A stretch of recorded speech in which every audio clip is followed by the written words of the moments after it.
nos edificar e nos preparar para aquilo que há de vir. É o que eu oro em nome de Jesus. Amém, Senhor. Pode sentar, irmãos. Tá pegando aí, Maria? Bom dia, irmãos. Paz do Senhor. Bom, a aula de hoje, eu acho que eu não vou conseguir dar ela toda, não. Mas aí não tem problema, não. A gente dá até onde dê.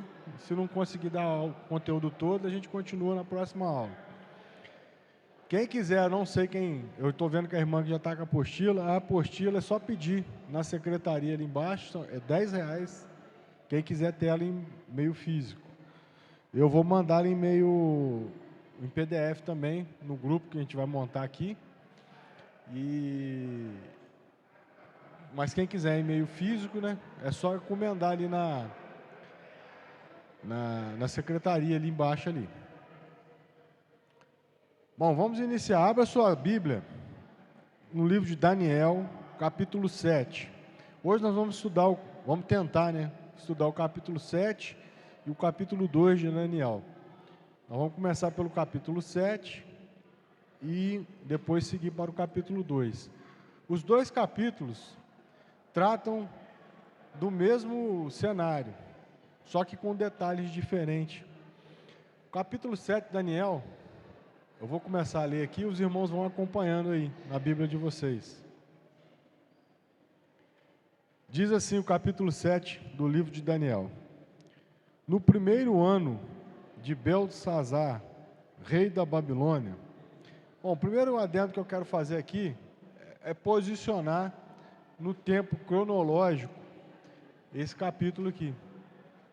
Daniel, assim como as pessoas que eram de Judá, foram levados cativos para a Babilônia. Daniel foi levado cativo para a Babilônia ainda jovem, bem jovem. Ele era provavelmente de uma família aristocrática de Judá e foi levado. E ele foi ensinado para ser um dos sábios da Babilônia. Aqui nesse tempo aqui, no tempo do capítulo 7, Daniel já era um homem idoso, com cerca de mais ou menos 70 anos de idade, e ele já estava no fim do reinado babilônico aqui. Beltesazar era neto de Nabucodonosor, filho de Nabopol, neto de Nabucodonosor. Nabucodonosor que foi o rei que pegou e escravizou os judeus e levou eles para a Babilônia. Quando a gente for no capítulo 2, Daniel está tratando com Nabucodonosor. Aqui ele já está tratando com o neto de Nabucodonosor. Beltesazar é uma passagem muito conhecida sobre Beltesazar. É aquela passagem onde ele usou os utensílios da casa que Nabucodonosor tinha levado da casa do Senhor para a Babilônia para fazer um banquete. E na hora que eles estavam fazendo o banquete, apareceu uma mão escrevendo uma mensagem na parede. Então, é um texto conhecido. Ele foi o último rei da Babilônia. Pouco tempo depois desse capítulo aqui, a Babilônia, então, é vencida pelos medo-persas e começa, então, Ciro, com o Império Medo-Persa. Mas vamos lá, vamos continuar lendo.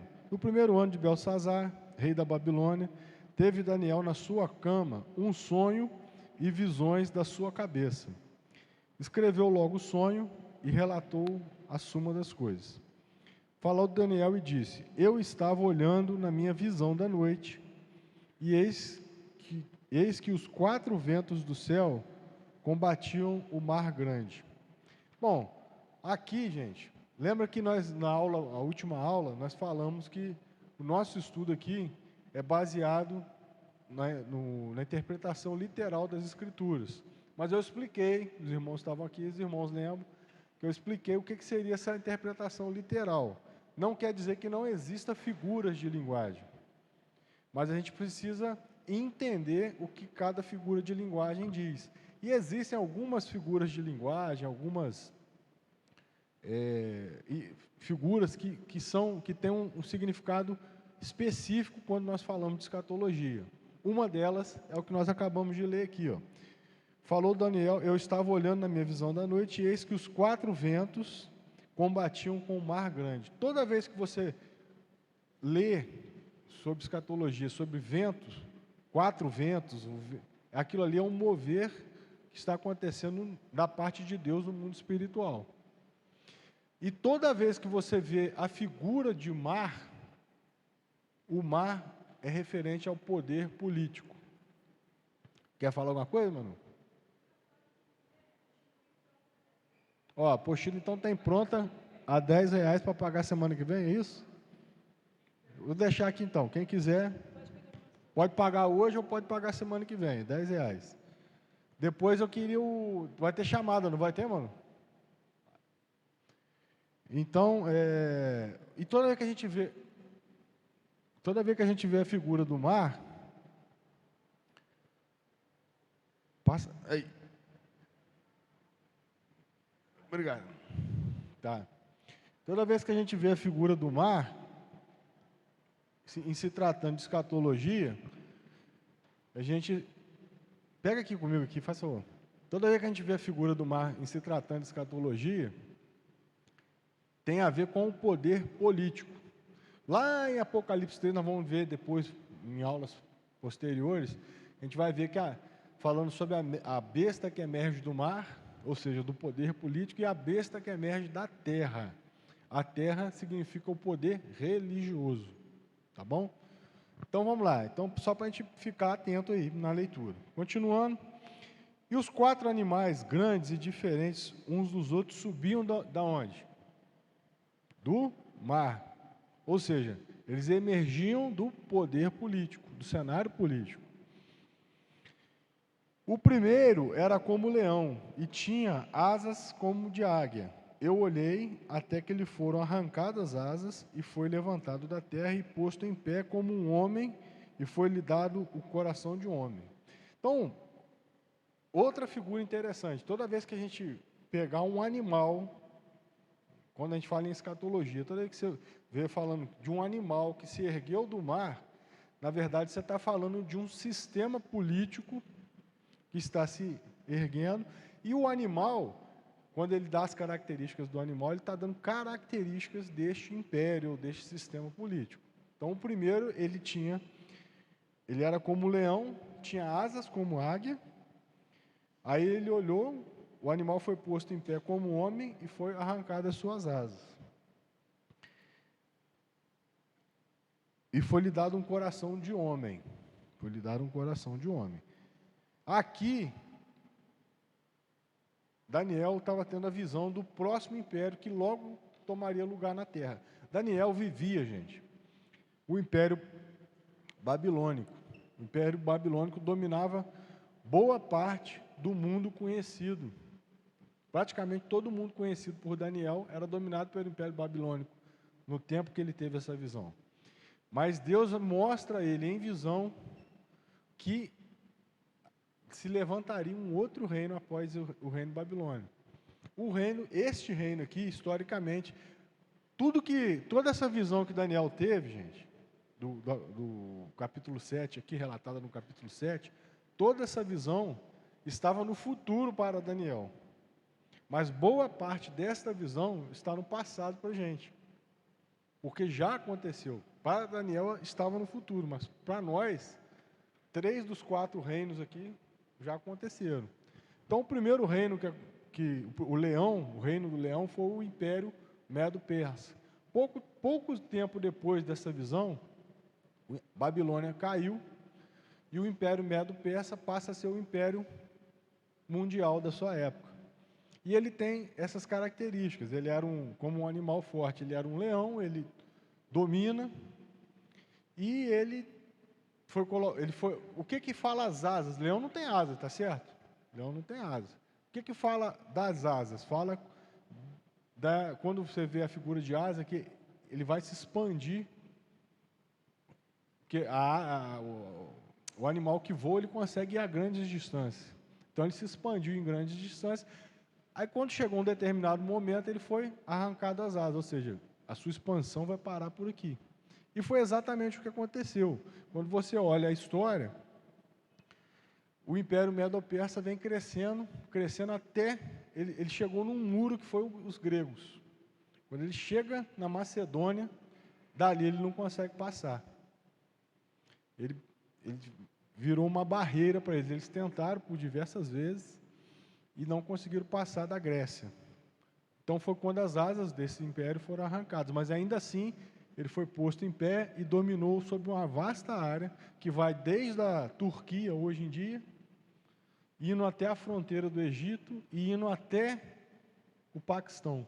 Então uma área que abrange uma área geográfica bem grande, e era uma boa parte do mundo conhecido de então, porque a Europa nesse tempo ainda não tinha países na Europa, vamos dizer assim.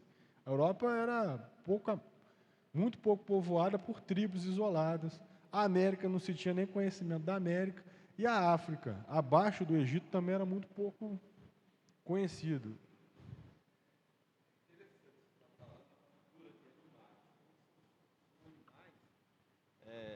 Você observa que, nesse momento aqui, surgem realmente governos políticos, são animais poderosos, dominadores, né? Isso aí mostra aí o grego romano, o Império Romano, o grego macedônio, o medo persa, ou seja, todo esse governo político que teve seu momento de poderio, né? Você vê, como você falou, o medo persa, ele vai até o grego macedônio, ou seja, ali você vê que ele tem um poder e ali ele, né? Então ali ele tem uma limitação. Na verdade, dali já começa o grego macedônio, que já é outro animal. Então, são momentos, né, de poderio de governos políticos, né, e é interessante, através da figura dos animais. O irmão aqui enriqueceu, né, com a palavra dele, e é interessante notar também o seguinte: se a gente volta lá no comecinho do capítulo 7, o que promoveu isso? Foram os 4 ventos, ou seja, foi o mover. Tudo isso é mover de Deus, é abaixo do controle de Deus.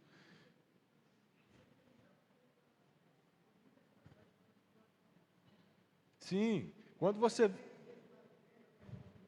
É porque Deus é que move a roda da história. É um erro a gente pensar, mesmo por mais terríveis que sejam os tempos, tudo está no controle de Deus. Não.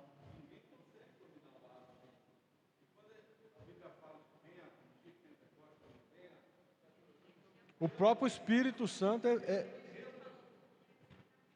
Quem, mano? Não entendi, desculpa. Ah, sim.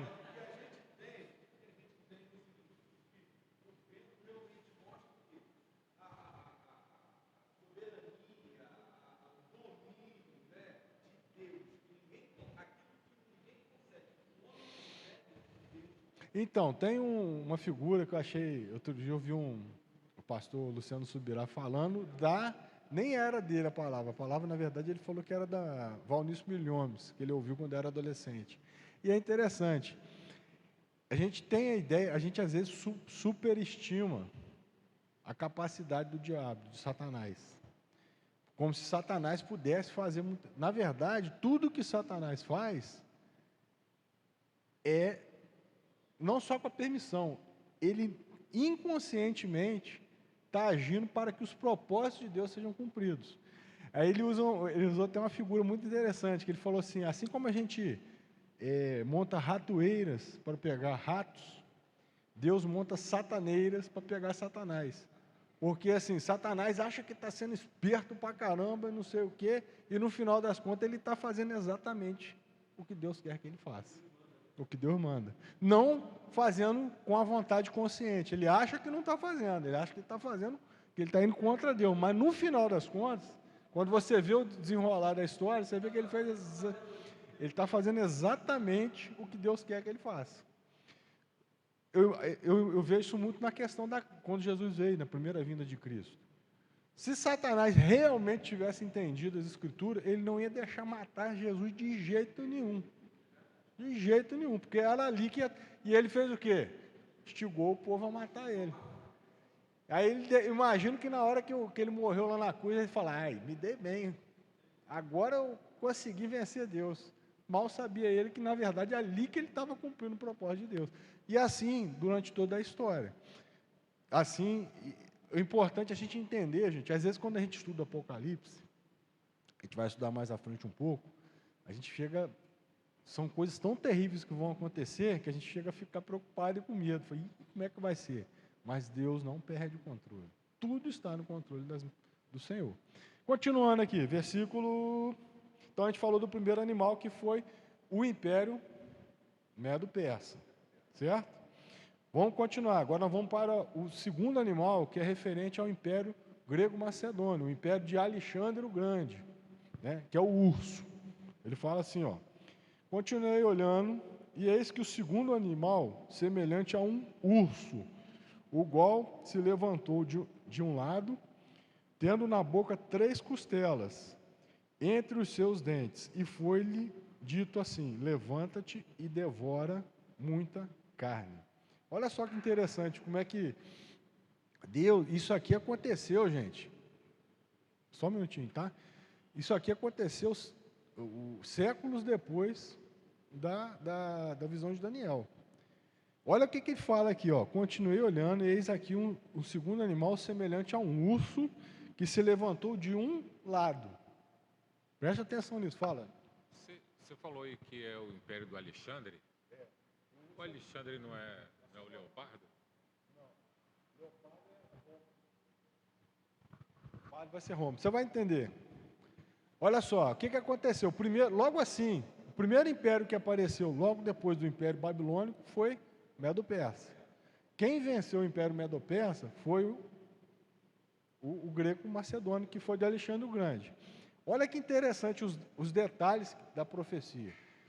Esse animal se levantou como um urso de um lado, e foi-lhe dito: saia a devorar muita carne. Não é isso que está escrito aí? Por que de um lado? Se você olhar no mapa, a Macedônia estava aqui, ó, no ocidente, né? Vamos dizer assim, dele próximo à Turquia ali, onde é a Turquia hoje. Quando começou a expansão de Alexandre o Grande, a expansão dele foi só para cá, ó, foi só para o Oriente, foi só para um lado. Ali primeiro tinha sido um muro para o Império Medo-Persa. Os Medo-Persas começaram lá onde hoje é mais ou menos o Afeganistão e veio comendo tudo por ali. Quando chegou no Império Macedônio, ele parou, ele não conseguiu passar daquele ponto ali, mas ficou dominando toda aquela área ali e oprimindo os gregos aqui, até que se levantou Alexandre o Grande. Alexandre o Grande, ele levantou como um urso a devorar muita carne, ele saiu, só que ele fala aqui, ó, se levantou de um lado, ele pegou só para o lado do Oriente, para o lado do Ocidente, para o lado da Europa, ele não foi. Se você ver a história, ele foi só para o lado do Oriente, ele chegou até na Índia. Ele foi desde lá da Grécia até a Índia, ele dominou tudo. E detalhe, quem sabe quanto tempo durou essa expansão do Império Grego, Macedônio? Foram 10 anos. Ele fez isso tudo em 10 anos. Em 10 anos ele saiu. Nunca houve um império, principalmente se você pensar na antiguidade, que hoje em dia você tem avião, você tem tanque, você tem isso, você tem... Naquela época o pessoal ia a pé, a cavalo. Nunca teve um império que se expandiu tão rapidamente quanto o Império de Alexandre o Grande. Ou seja, era um urso devorando muita carne. Porque um urso, na hora que ele resolve sair pegando, não tem ninguém que segure. Talvez seja um dos animais mais poderosos na face da Terra. Eu não sei, eu não conheço assim, de biologia tanto, mas eu não acredito que tenha muitos animais que consigam enfrentar um urso.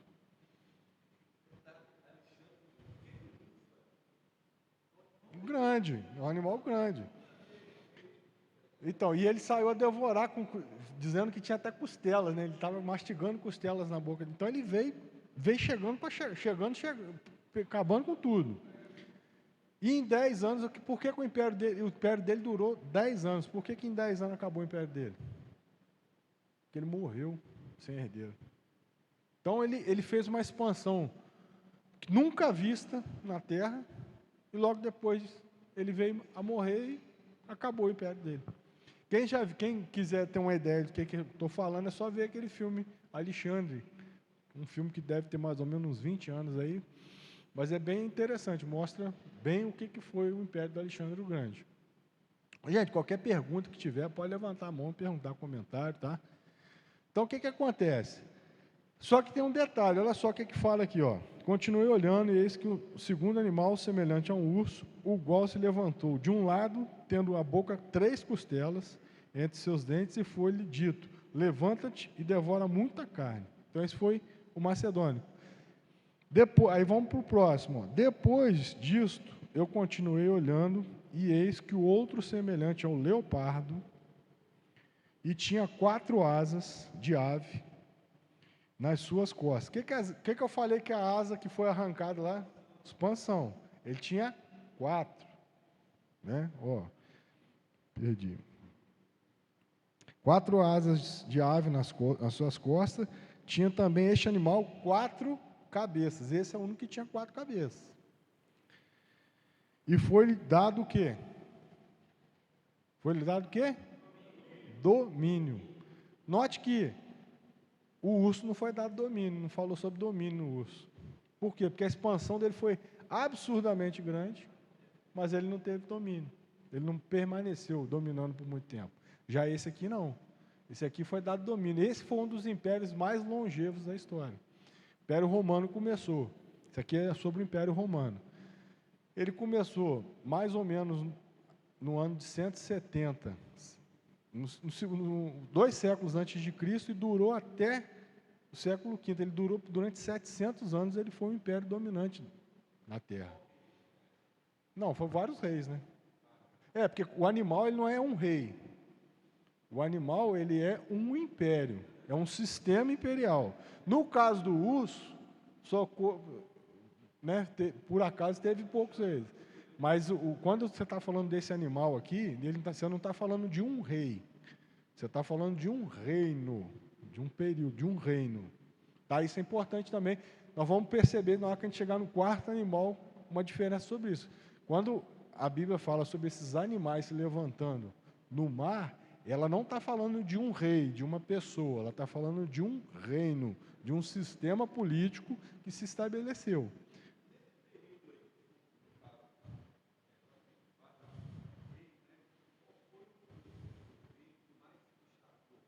Do Romanos? Teve vários, né, irmãos? Depende para que você quer também significar o destaque. Se for, por exemplo, em perseguição à igreja, foi Nero, Domiciano também perseguiu muito. Agora, se for em expansão, aí foi Júlio César, entendeu? Depende de qual aspecto que você está. Isso. Porque quando a gente ouve falar da perseguição da igreja, né? Na verdade, o Império Romano, como a gente vai ver aqui, ele é um império que ele se impunha pela força. A famosa Pax Romana era o quê? Era aquela ideia que inclusive é utilizada por todos as potências dominantes até hoje, que é aquela ideia do seguinte: está tudo em paz, porque eu tenho o poderio para te arrebentar. Se você triscar, eu passo o carro em cima. É isso, a Pax Romana não é uma paz de conciliação, de amizade, de combinar, de negociação. É uma paz do seguinte: me obedece, que se você não obedecer, eu vou passar o carro em cima de você. Que é isso, é uma paz imposta pela força. Né? Mas vamos lá, então olha só, que interessante. É interessante a gente prestar atenção nos detalhes dos animais, porque a gente entendendo a história e entendendo os detalhes dos animais, você consegue linkar perfeitamente igual império nós estamos falando. Então, vamos voltar aqui. Depois eu continuei olhando, e eis que o outro, semelhante a um leopardo, tinha 4 asas. O que significa as asas? Expansão territorial, expansão de domínio. O Império Romano foi o maior império que já houve. Geograficamente, se fala que durante o Império Britânico foi o maior império que já existiu. E tinha até uma frase cunhada, né, que o sol não se põe sobre os domínios da rainha. Por quê? Porque o Império Britânico, era tão grande geograficamente que quando estava anoitecendo numa parte, estava amanhecendo na outra. Mas isso geograficamente. Mas quando houve o Império Britânico, que foi um grande império, mais moderno, né? O mundo era muito mais plural, era muito mais dividido. Na época do Império Romano, não. O Império Romano ele dominou praticamente todo o mundo civilizado da sua época. Tudo que se conhecia de civilização na época do Império Romano estava sob o domínio do Império Romano. Ele pegou toda a Europa, todo o Oriente Médio, indo chegando na Ásia, pegando o norte da África, que era o que se conhecia. Por exemplo, a América naquela época não se conhecia. A Ásia também não se tinha conhecimento direito do que acontecia. Existia um outro império na Ásia, paralelo ao Império Romano, que era o Império Chinês. Mas nem a China tinha conhecimento do Ocidente, nem o Ocidente tinha conhecimento do Oriente. Então eram mundos desconectados. Então, dentro do mundo conhecido por eles, eles dominaram o mundo inteiro. Não houve nenhum outro império que dominou todo o mundo conhecido por ele próprio, como os romanos. Então, eles tem referente às asas. Fala que esse animal, esse leopardo, tinha o quê? 4 cabeças. Por quê? Porque eram os 4... A imposição do Império Romano era através dos seus exércitos. E os exércitos romanos, eles eram divididos em 4 exércitos. Roma era dividido em 4 exércitos, com várias legiões cada um. Mas ele era dividido em 4 exércitos, cada um sob o domínio de um general. Ela tinha um exército que ficava sediado na Europa, tinha um no norte da África, um outro mais para o Oriente Médio, e tinha um outro, se não me engano, mais para a região ao norte do Oriente Médio. Então, ela tinha 4, ou seja, as 4 cabeças. Quando você começa a estudar os detalhes, você consegue classificar direitinho como cada animal cabe em cada império. Então, vamos continuar, gente. Até aqui, eu falei de impérios que eram futuro para Daniel, mas para nós já ficaram no passado, certo? Agora nós vamos começar a falar de um que ainda não chegou.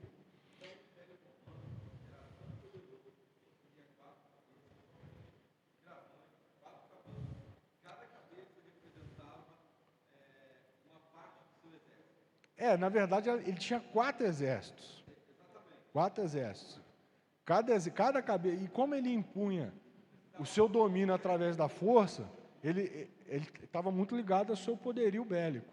Como o seu poderio bélico era dividido em 4 exércitos, 4 cabeças, entendeu? Seguindo aqui, nós estamos no versículo 7.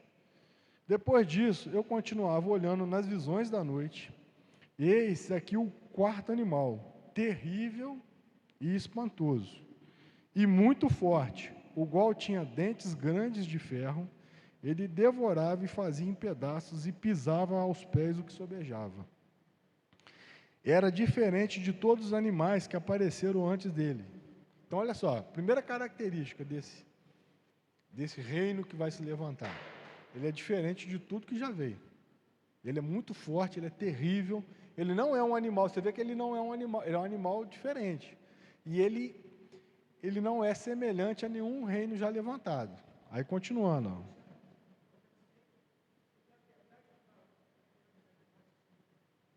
Irmão, eu não estou conseguindo ouvir.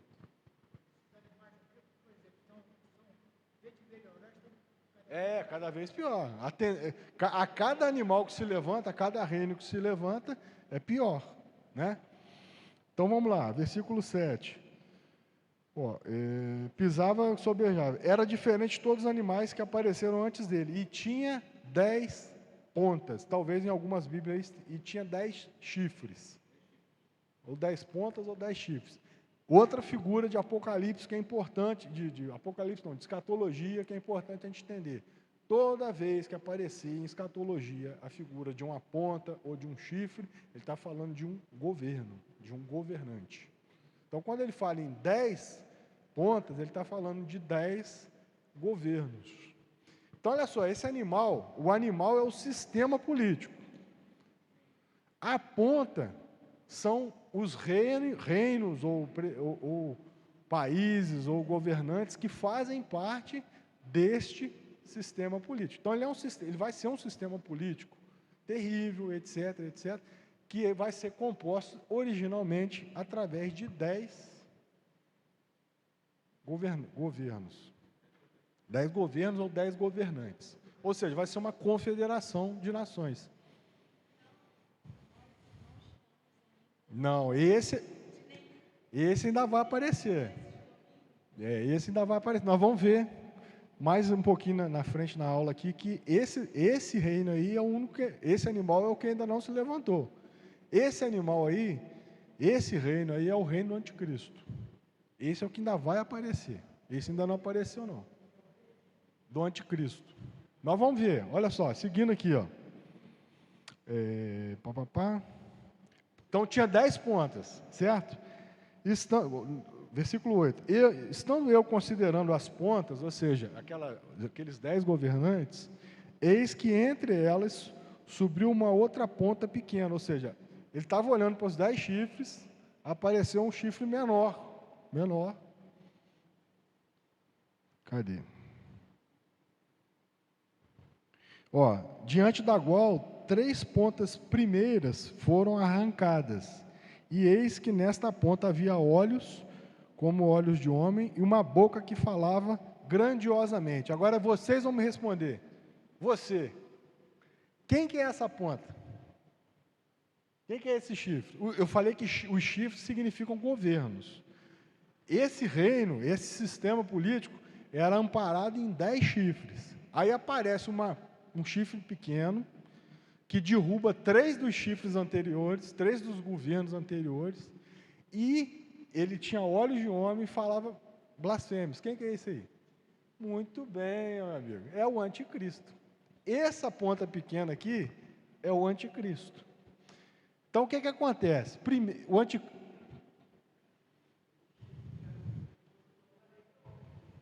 Fala mais alto um pouquinho. Isso, não. Ele não é Satanás.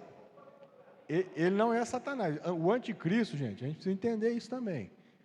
O anticristo, ele virá na força de Satanás, sendo usado por Satanás, mas ele vai ser um homem como eu e você. Ele não vai ser Satanás. Ele vai fazer tudo por ordem de Satanás, mas ele não vai ser Satanás, não. Ele vai ser um homem como eu e você. Só que Satanás o sistema do anticristo já está em andamento. Assim como Cristo não era um homem, ele era Deus também, mas ele era homem, não era? O anticristo ele vai ser um homem como eu e você. Ele vai começar por aí. Ele vai começar, até ele se revelar mesmo, ele vai começar por aí. Ele vai ser um político. Ele vai ser uma pessoa que vai aparecer no cenário político. E detalhe, gente, muitos estudiosos defendem que ele vai chegar a essa posição de autoridade através de eleição, tá? Não vai ser através de ditadura, não, vai ser através de eleição. Vai ser através do povo escolhendo.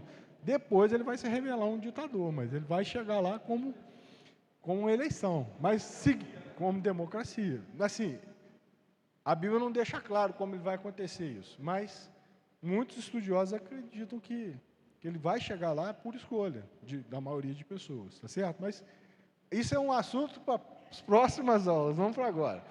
Então, o que acontece, gente? Perdi aqui onde eu estava, vamos lá, deixa eu achar aqui. Com os olhos, homem, uma boca falava grandiosamente. Eu continuei olhando, versículo 9.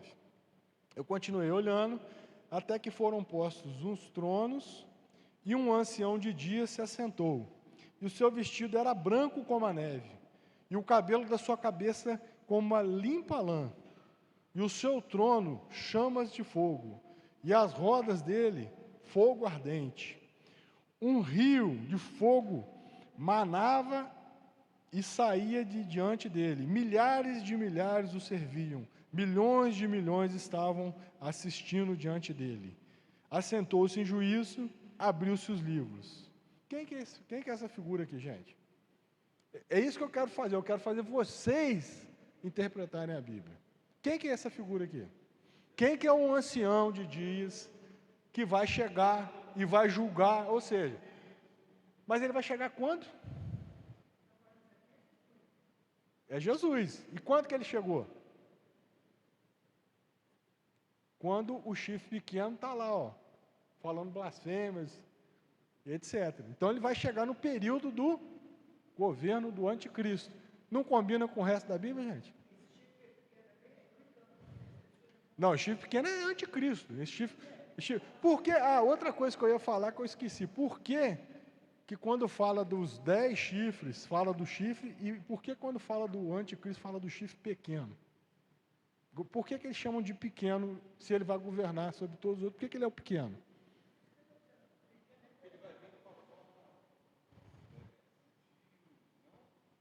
É porque o chifre das 10 significam um governo. Por exemplo, digamos que você tenha 10 nações que formem essa confederação de nações aqui, dos 10 chifres. Elas podem, é um governo, tipo assim, é como se fosse a França, a Inglaterra, o Brasil, são governos. E o chifre pequeno é uma pessoa. É mais, entendeu? Não é simplesmente um governante que vai sendo substituído. Não, trata de uma pessoa específica. Por isso que ele tem olhos e por isso que ele fala blasfêmias. Tá certo? Você vê que os outros chifres não têm olhos e não falam blasfêmia. Ok?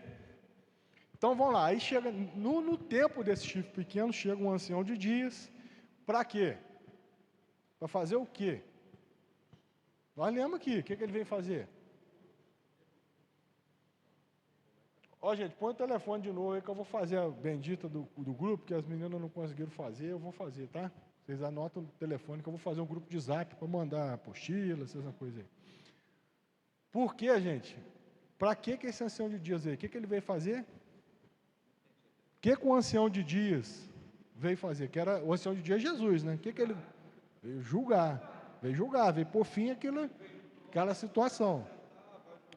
Isso aí. Isso aí combina com alguma outra parte da Bíblia, gente? Combina com o quê? Combina com o quê? Com a volta de Cristo. Não dá certinho com a volta de Cristo? Então, lá, na época de Daniel, Daniel viveu 700 anos antes de Cristo. Lá na época de Daniel, o Senhor já estava entregando a profecia falando sobre a volta de Cristo. Certo?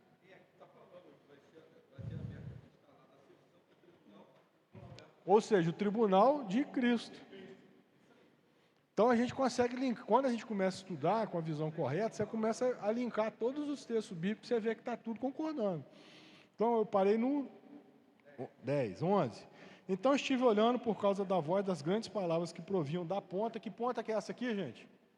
Igual que é a ponta que estava falando, o chifre que estava o anticristo.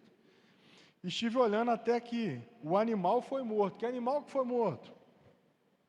Igual o animal que foi morto, gente. Igual o animal que aponta era o anticristo. Era o quarto animal, certo? O animal foi morto. O animal é o quê? É o sistema político do anticristo. Então, olha só. O animal foi morto, o seu corpo foi desfeito e entregue para ser queimado no fogo. E quanto aos outros animais? Quais animais? O leopardo, o leão, o urso. E quanto aos outros animais, foi-lhes tirado o quê? Domínio. Todavia, foi-lhes dado prolongação de vida até certo espaço de tempo. Ou seja, ele acabou com o governo do anticristo, mas ele não acabou com os outros governos que existiam. Só que foi tirado o que deles? Eu li aqui, gente, não estou lendo não. O que foi tirado? Domínio, ou seja, foi tirado deles a capacidade de governo. Mas eles continuaram existindo. O que isso significa? Quando Jesus voltar, ele vai acabar com o sistema do anticristo. O governo do anticristo vai ser destruído.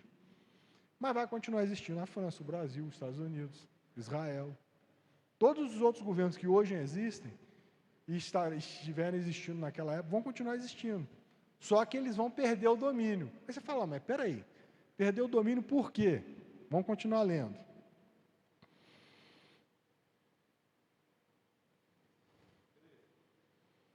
Eu estava olhando nas minhas visões da noite, e eis que vinha nas nuvens do céu como um filho do homem, nas nuvens do céu como um filho do homem.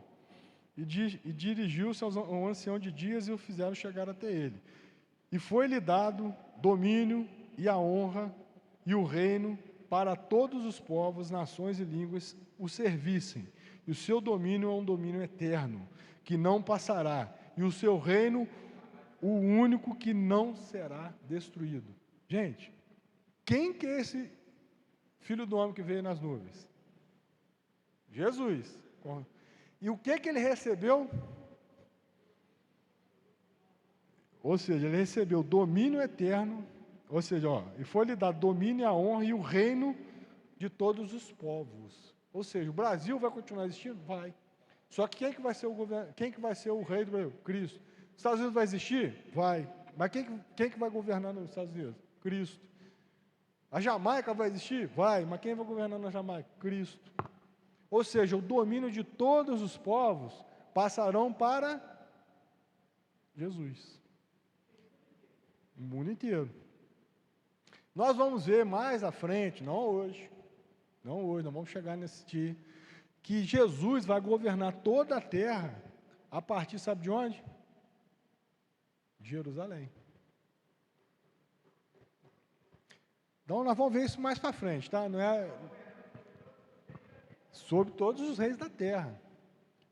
O Senhor vai governar. Você vê que lá no Antigo Testamento ainda, quando o povo ainda estava cativo na Babilônia, já havia a profecia de que Jesus governaria sobre toda a terra. É isso que é o gostoso da escatologia. Você vê o quão as coisas são determinadas por Deus. Fala.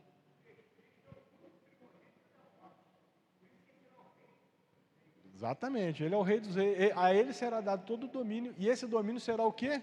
Diz aqui o versículo, domínio eterno, e não passará, e o seu reino é o único que não será destruído. Por quê? Olha só outro detalhe, por isso que a gente tem que ler a Bíblia, gente, prestando atenção nos detalhes.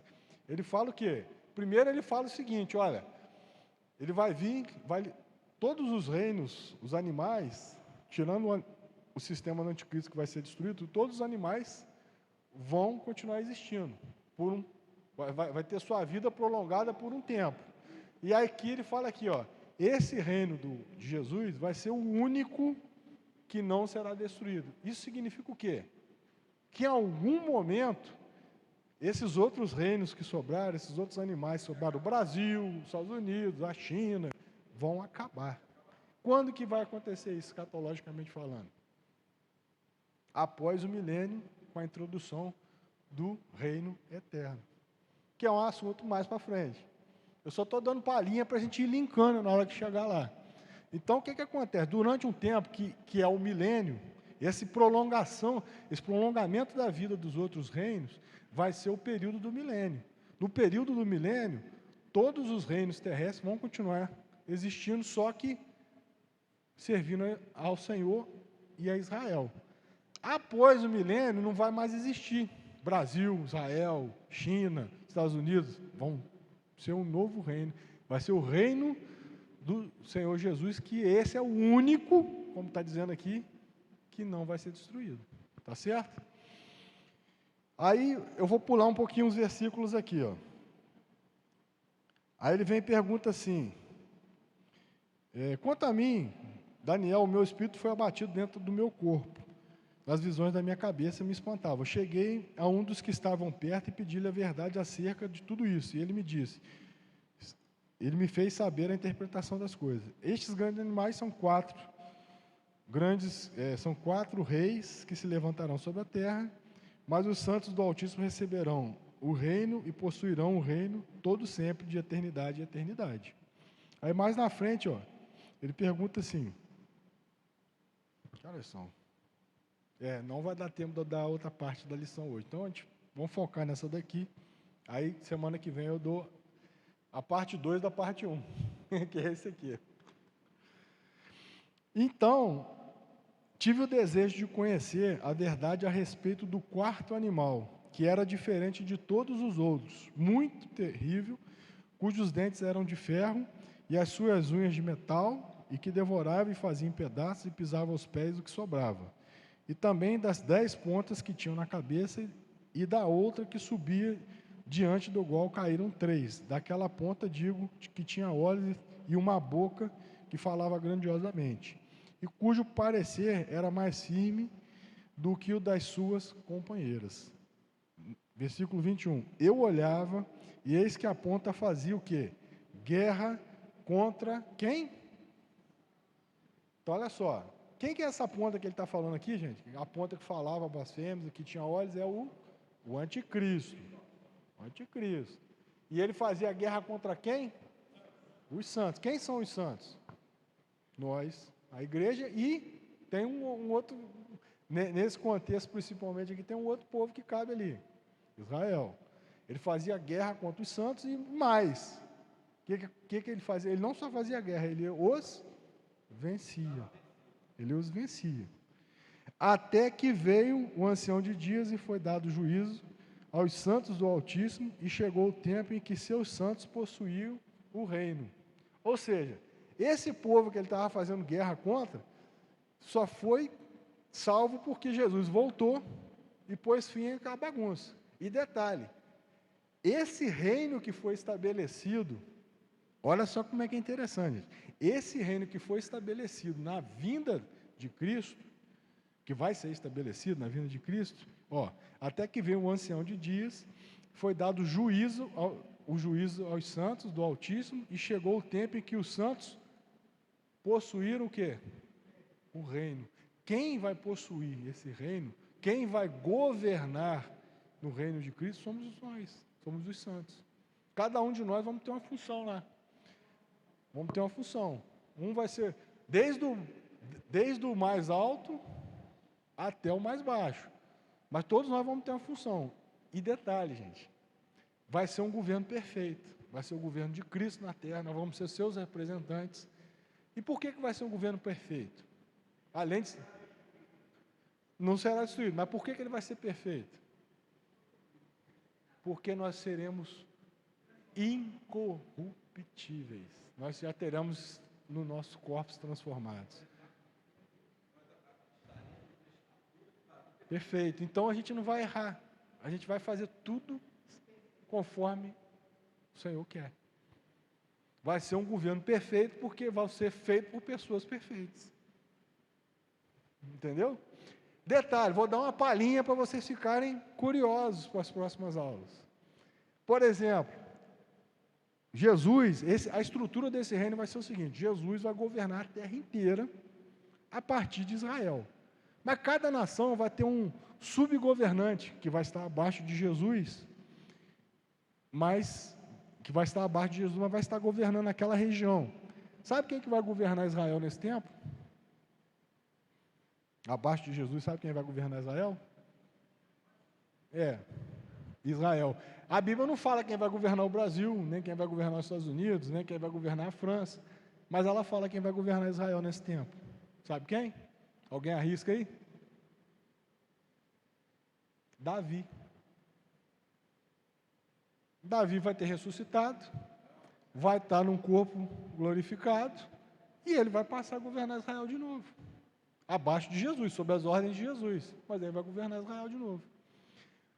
Então, cada grande servo do Senhor em cada nação, eu acredito, isso aí olha só, gente, isso é uma opinião pessoal minha, tá? Não vai sair daqui falando que a Bíblia fala isso, que o irmão Charles... É uma opinião pessoal minha. Eu creio que haverá... A Bíblia fala em galardão.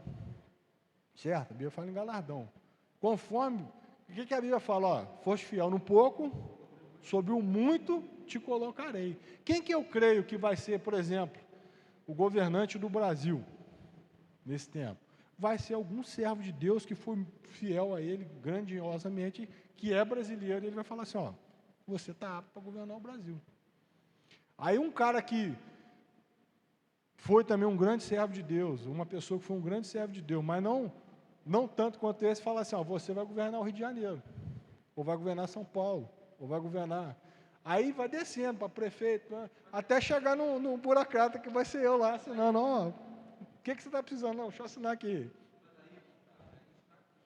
É opinião, não, isso também não precisa.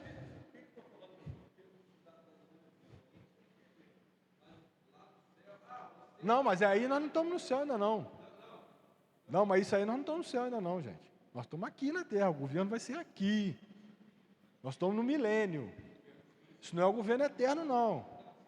Isso é o governo aqui. Estou falando do governo aqui. Não estou falando do céu, não. Ainda não cheguei no céu, não. Ainda não chegamos no governo eterno, dos novos céus e nova terra, não. Nós estamos falando do governo aqui, nessa terra aqui. Lá é outra história. Nós vamos chegar lá também. Nós estamos falando do período do milênio, onde a terra essa terra aqui vai ser restaurada e Jesus vai governar a partir desta terra aqui. Estou falando do céu ainda não. Céu é outra história. Agora, isso também é opinião, tá, gente? Não vai sair para aí. Você pode até ter a mesma opinião que eu, você só não pode sair falando que o Chave falou que a Bíblia diz isso. O que eu posso dizer para você que a Bíblia diz é que Davi vai governar Israel de novo. Ele vai se assentar no trono lá e vai governar Israel de novo. Tá certo? Continuando. 23. Disse assim: o quarto animal será o quarto reino na terra, o qual será diferente de todos os outros reinos, e devorará toda a terra, e pisará os pés e fará em pedaços. Ou seja, vai ser ele vai passar o carro geral. Quanto às 10 pontas, aquele mesmo reino se levantarão 10 reis, depois dele se levantará outro, o qual será diferente dos primeiros, e abaterá 3 reis. E proferirá palavras contra o Altíssimo, destruirá os santos do Altíssimo, cuidará de mudar os tempos e a lei, e eles serão entregues na sua mão por um tempo. Guarda isso, gente, isso é importante. Por um tempo, e tempos, e metade de um tempo. Um tempo, tempos, e metade de um tempo. Quanto que dá isso? Um tempo, tempos e metade de um tempo. 3 tempos e meio. 3 tempos e meio, certo? Guarda isso, que é importante. Mas o juízo estabelecer-se-á, e eles tirarão o seu domínio para destruir e desfazer até o fim. E o reino e o domínio e a majestade dos reinos debaixo de todo o céu será dados aos povos santos, ao povo dos santos, do Altíssimo. E o seu reino será um reino eterno, e todos os domínios o servirão e lhe obedecerão. Aí aqui findou a visão. Quanto a mim, Daniel, os meus pensamentos muito me espantavam, e mudou-se em mim o meu semblante, mas guardei essas palavras no meu coração. Ainda tem o capítulo 2 de Daniel, que a gente vai estudar na próxima aula, que não vai dar tempo de fazer hoje. Mas não tem pressa. O importante é fixar bem no coração as palavras. Então, gente, o que fica para a aula de hoje? De importante.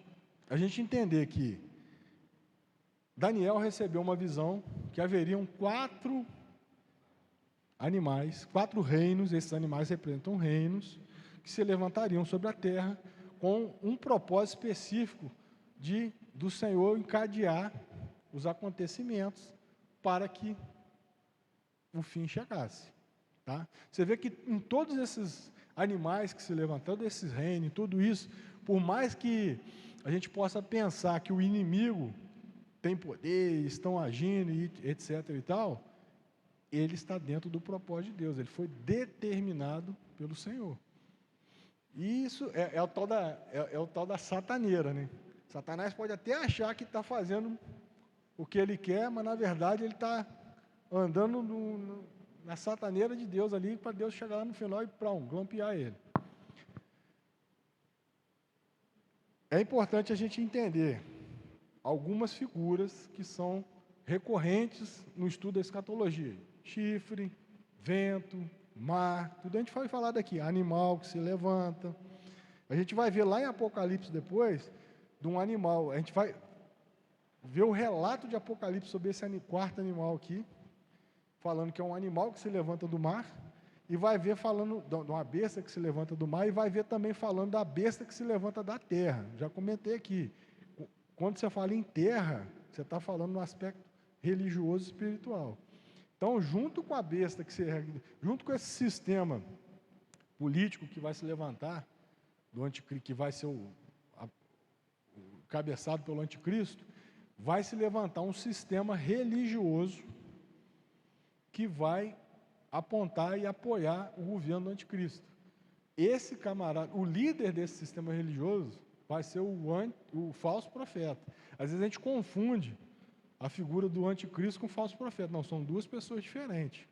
O anticristo vai ser um governante político que vai ser apoiado por um líder religioso mundial, de uma religião mundial, que a Bíblia chama de falso profeta. Ele vai apontar para o anticristo. Entendeu? Ele vai apontar para o anticristo. Mas isso são assuntos para outras aulas. Importante, gente, é a gente continuar no estudo da palavra. Eu vou fazer essa semana, sem falta, eu vou fazer o grupo, vou começar a colocar algumas coisas ali. Quem tiver dúvida, pode perguntar. O que eu não souber responder, eu vou tentar aprender para responder. O que eu souber responder, a gente responde. O importante é ir com muita calma nessa hora, para a gente estudar. É muita calma nessa hora e muita hora nessa calma. É se manter calmo e estudar com afinco e com detalhe. Importante para você fixar bem a escatologia, é isto. Essa apostila que eu fiz, ela é bem básica, mas ela aponta para tudo que a gente precisa estruturar em escatologia para estudar. Mas os textos de escatologia, eles precisam ser lidos com cuidado. Com cuidado, olhando os detalhes. Você vê quantos detalhes eu mostrei aqui em cada versículo. Isso é isso, isso é aquilo. Se a gente não tiver esse cuidado, a gente começa a fazer um nó na cabeça que aí fica difícil. Realmente chega uma hora que você chega num beco sem saída. O que te dá a saída, quando você estiver estudando escatologia e chegar num momento que você não está entendendo, volta no texto, porque você perdeu algum detalhe lá. É o detalhe que vai te mostrar para onde você tem que ir. Tá certo? Dúvida, gente? Cara, esse texto aqui eu já li tanto que tem muita coisa que eu sei até de cor. Tem coisa que eu já li tanto que eu já até decorei. Por quê? Porque realmente você precisa. Provavelmente ninguém aqui vai entender escatologia lendo da primeira vez, não. Você vai ter que ler, reler. Aí quando você achar que você entendeu, você vai entender que você não entendeu, aí você vai voltar lá, entendeu? Um negócio, por exemplo, que eu levei um tempão para entender, foi o que ia acontecer com as pessoas que sobraram do julgamento, cara. Mas nós vamos chegar lá. Vamos com calma, devagarzinho, nós vamos chegar lá. Dúvida, gente? Dívidas. Porque a dívida tem duas diferenças. Né? A dúvida é uma coisa simples, a dívida é uma coisa que ficou. Pode perguntar, irmão. Sim. Governando Israel.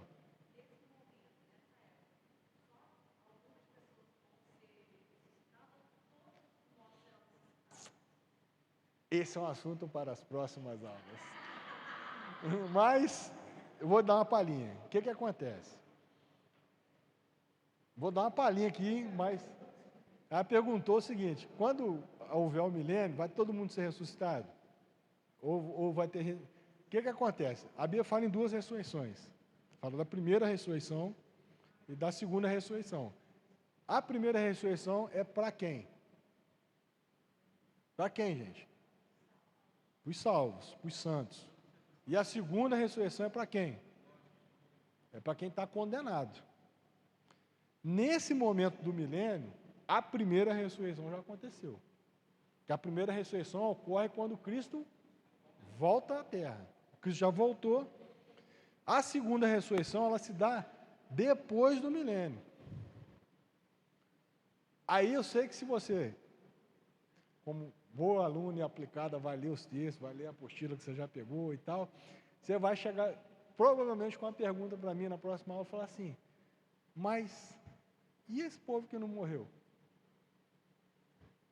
Mas isso é um assunto para próximas aulas.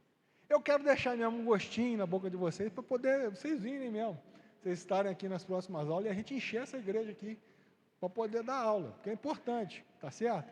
E não adianta eu ficar dando muita informação solta, porque, não que eu não possa responder, tem certas perguntas que não é que eu não possa responder, e não queira responder. Só que, se eu der a resposta solta, não vai adiantar muito, eu tenho que ir encadeando o entendimento, porque senão eu vou dar uma resposta e você vai ficar assim, mas tá, e daí? É igual o caso aqui por que eu peguei esse texto aqui dos reinos? Eu encadeei a situação todinha, que aí quando você chega para falar do reino do anticristo, você já entendeu toda a história por trás dela. Agora, se eu chego e falo, vai haver um anticristo, o reino, você vai falar, fica uma coisa meio solta, apesar de ser uma resposta correta, fica uma situação meio solta. Eu creio que eu dei uma resposta meio solta para você agora. Falou, a primeira ressurreição, você perguntou, o que tem? Ressuscitou? Ressuscitou a primeira ressurreição e não houve a segunda ainda. Mas ainda ficou solto para você a resposta. Eu preciso encadear o estudo, não que eu não ia, isso leva tempo, né? Mas nós vamos chegar lá, nós vamos conseguir devagarzinho, juntos, buscando a orientação do Espírito Santo, estudando a Bíblia, vamos entender isso tudinho, tá bom? E a apostila, se você quiser ir lendo a apostila, vai te dar uma ajuda boa também, tá bom? Gente, quem pegou a apostila e... Não, tem uma que pagou, foi a irmã aqui, ó. Aí os outros deixaram aí para pagar, né? Tá. Então, gente, vamos ficar de pé? Sim?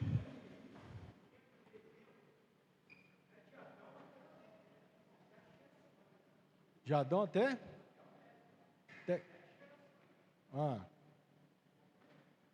Não, eu não entendi a pergunta, irmão.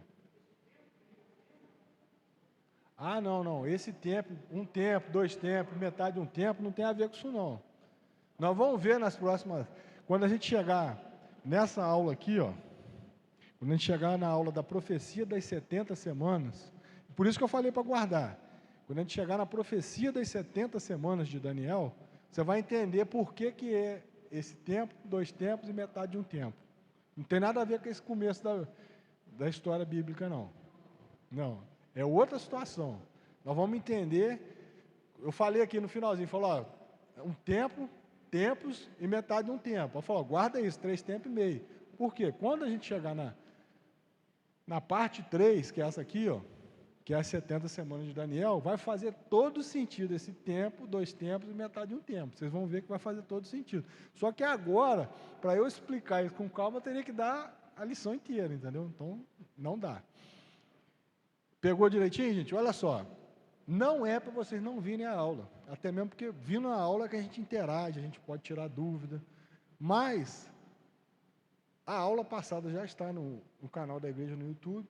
A aula de hoje também vai para o canal do YouTube. Então, se você quiser rever a aula, tirar dúvida, para você pensar melhor, que às vezes aqui a gente perde alguma coisa. E também é o seguinte, gente, divulgue. Vai lá.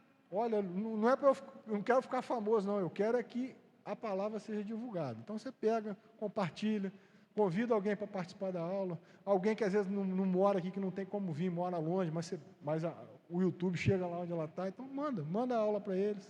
Tá bom? Está no canal da igreja. A primeira aula já está lá. Eu tenho até que agradecer muito ao nosso irmão Madureira, que está se dispondo a vir aí para gravar as aulas para a gente. Tá bom? Vamos orar então? Foi boa a aula, hein? Vocês gostaram? Não dei muito nó na cabeça de vocês, não, dei? Eu não quero dar nó na cabeça de ninguém, não. Eu sei que dá curiosidade, eu não posso dar nó. Eu tenho que deixar vocês curiosos a continuarem estudando. Eu não posso dar um nó na cabeça de vocês. Qualquer pessoa que tiver dúvida, pode vir me perguntar, que a gente vai conversar, a gente vai tentar tirar a dúvida. Se eu não souber, eu vou estudar, que eu também não sei todas as respostas, não. Apesar de eu gostar muito do assunto, tem coisa que eu não sei. Tá certo? Mas nós vamos chegar lá.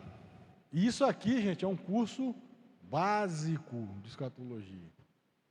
Depois que a gente der esse curso básico aqui, quem sabe um dia a gente vai entrar num curso avançado. Isso aqui é o curso básico. É o mínimo que você tem que saber de escatologia. Isso aqui não é nem avançado, é o mínimo. Tá bom? Vamos orar. Nosso Deus, muito obrigado por essa aula, Senhor. Creio que ela foi uma aula muito produtiva, que falou muito aos nossos corações, ó Deus. Que essa semente que foi lançada em cada coração aqui, ache em cada coração o seu terreno fértil para frutificar e que nós possamos viver em maior comunhão, em maior intimidade com o Senhor a partir dessas coisas. É o que eu oro em nome de Jesus, Senhor. Amém. Amém. Deus abençoe. Domingo que vem temos continuação dessa aula. Obrigado aí pela presença.